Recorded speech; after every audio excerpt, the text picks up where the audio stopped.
పుత్రోత్సాహము తండ్రికి పుత్రుడు జన్మించినప్పుడు కాదు, పుత్రుడి కనుగొని జనులు పొగడగా అన్నారు.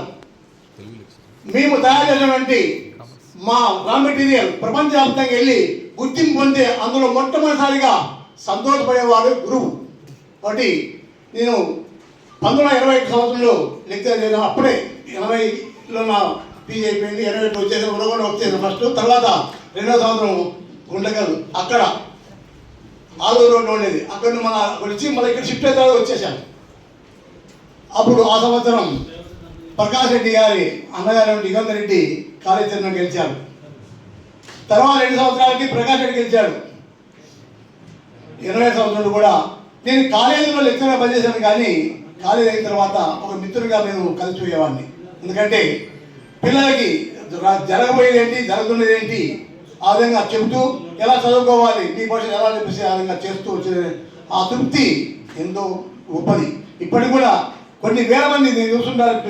ప్రస్తుతము బెంగళూరులో 7 సంవత్సరాలు వెళ్తున్నాను, ఇక్కడ రావట్లేదు. ఆయన అప్పప్పుడు కనబడతారు, కనబడితే సార్ నమస్తే సార్ ఎప్పుడు వచ్చారని చెప్తాను. ఆ ఆత్మీయత ఎక్కడ దొరకదు అని చెప్పేసి గంటాబద్ధంగా చెప్తున్నాను. ఒకసారి నేను మెడ్రాస్కి వెళ్ళాను, పని మీద వెళ్తే మెరీనా బీచ్కి వెళ్తున్నాను. వచ్చేసి నమస్కారం అన్నాడు. ఈవిడెవడైనా మెడ్రాస్ నమస్తే అనుకోండి అంటే ఆపాయన్నాడు. సార్ నేను ఇంటర్మీడియట్ ఫెయిల్ అయిన కామర్స్లో మీ దగ్గరకు వచ్చాను, నాకు ఒక్కరికే డబ్బు లేకుండా చెప్పారు మీరు, నేను ఇప్పుడు సీఏ చేసి నాగార్జున ఫర్టిలైజర్లో అకౌంట్గా వర్క్ చేస్తున్నా సార్ అన్నాడు.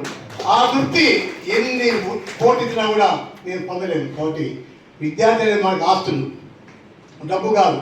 కాబట్టి ఆ గౌరవమే మాకు ఎంతో గౌరవం తెలియజేస్తూ మీరు 40 సంవత్సరాలు పూర్తి చేసుకొని విధంగా అందరూ కలుసుకోవడం చాలా ఆనందదాయకం. అందులో మమ్మల్ని కూడా మైమైక్యం చేశారు. కాబట్టి ఈ అవకాశం అందరూ కూడా పేరు పేరున ధన్యవాదాలు తెలియజేస్తున్నాం.